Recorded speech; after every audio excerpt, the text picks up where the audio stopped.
And hello, YouTube, and welcome back to another episode of the Zone TV Movie Entertainment. With me, your host Jonathan, once again bringing you my thoughts and review for this past Monday's episode and premiere of Black Lightning Season 3, Episode 1. Black Lightning is back. It has a new shown date, which is going to be on Mondays now, which is kind of awesome.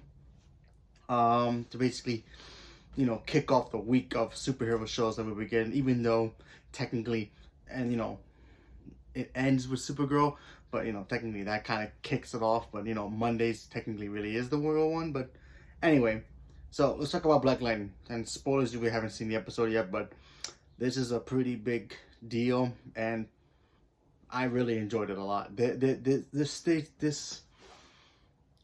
opening was a lot better than season 1 and season 2. It felt more darker than it usually. Black Lightning is a little bit darker show than the others, but it had that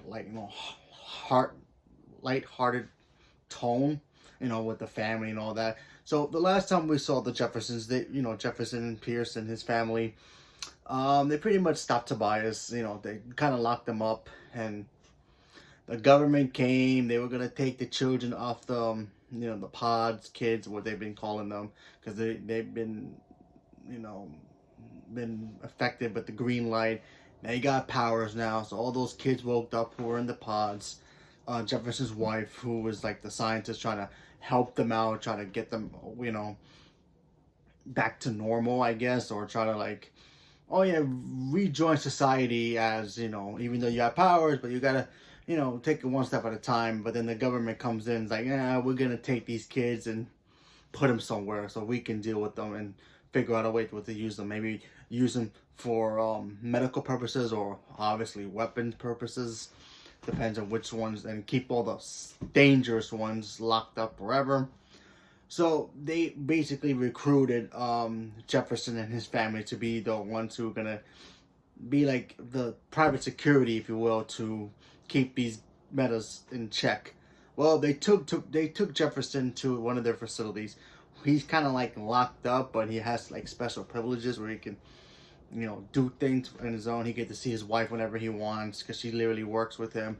His kids are not really there, but they're in the protection of the government, so they can't be attained if for any reason, because the city is in chaos. The city pretty much is like gone dark, like completely dark. The government is like now officially taken over. They're bullying the police force who are trying to protect the people of Freeland, and it's gone completely chaotic. We got to meet this new like antagonist who's like a new villain kind of way. He's like a general or sergeant, I believe, and he kind of reminds me of the Taskmaster, because they did say that he has the power. He's also a meta who has the power to mimic other metas' powers, so to basically combat them. That kind of reminds me of the Taskmaster from Marvel, so that's pretty cool. The fight choreographic got a lot better, so that was cool. They had a cool little fight scene between him and some meta who had the power to control like metal, I guess, or energy, kinetic energy. So he threw down with that guy, killed him. So that was pretty brutal. But yeah, the guy who did that was pretty badass.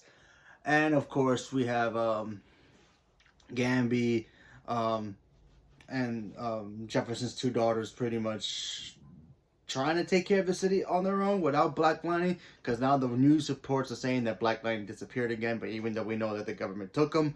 So there was that. That was pretty interesting. It just feels like a very different show now. We also got to see Tobias. He looks like he's lost his powers, because he's got like this collar around his neck, which probably is like in the CW world where they call it the power endamper. Probably butchered that, I'm sorry.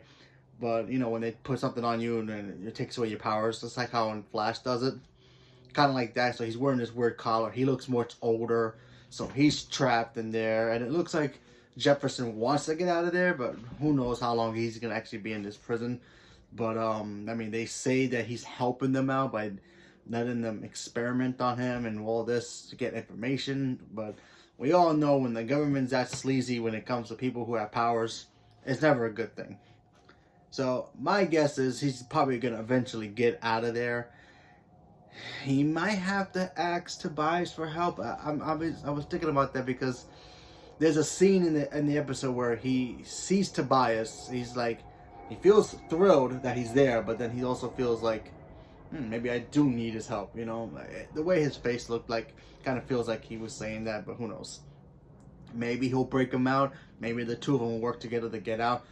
He may have to show his secret identity to Tobias just to get out of there. I mean, yeah, you have a common enemy, your worst enemy, the one who killed your father. It's like, yeah, I will not trust this guy. But yet, you guys are both locked up in the same place, and it's even worse than what you guys have been going through. So, my enemy of my enemy is my friend. So, you never know. You never know. And then, of course, you have Jennifer still dealing with the fact that her powers are going kind of out of control. We got to see that. Her sister's pretty much being the whole bandit vigilante thing again. So that was pretty cool, helping out the people who needed help. And Gamby's Gamby, so we got to see him. So that was cool. Overall, the first episode did really well to pretty much set the tone of what this new season is going to be about. It feels darker. It feels like the government is now officially taking over Freeland, and there's nobody there to protect it. And I mean, Jennifer and her sister are doing what they can, but only time will tell. We'll see what happens. And obviously, we got Black Lightning dealing with the fact that he's gonna have to try to break out of that place, try to save the city, and also get sucked up into the crossover, because he's apparently gonna be in the crossover. You've seen those leaked pictures? He's in the Wave Rider, so we're gonna find that out pretty soon. So that's gonna be very interesting to see. But yeah, so leave me a comment below. Let me know what you guys thought about Black Lightning, and what do you guys expect for this season? Do you guys expect that we're gonna see new villains, new whatever, or we're gonna see the same villains again? We did see Lala again, aka Tattoo Guy. We did see him again, so he's gonna come back again. I know. It's bringing back the same villains. Yeah, give us somebody fresh. I agree with that. That they need to do that for this season. That's my one thing I want them to do. I want new villains for Black Lightning to have. So, I mean, obviously, besides the villains that he's going to be facing in the Crisis, that doesn't count. I want villains that he's going to fight in his town, his universe, whatever it is. But let's see what we get. So leave me a comment below. Let me know what you guys thought about it. Thank you very much, and have a good day.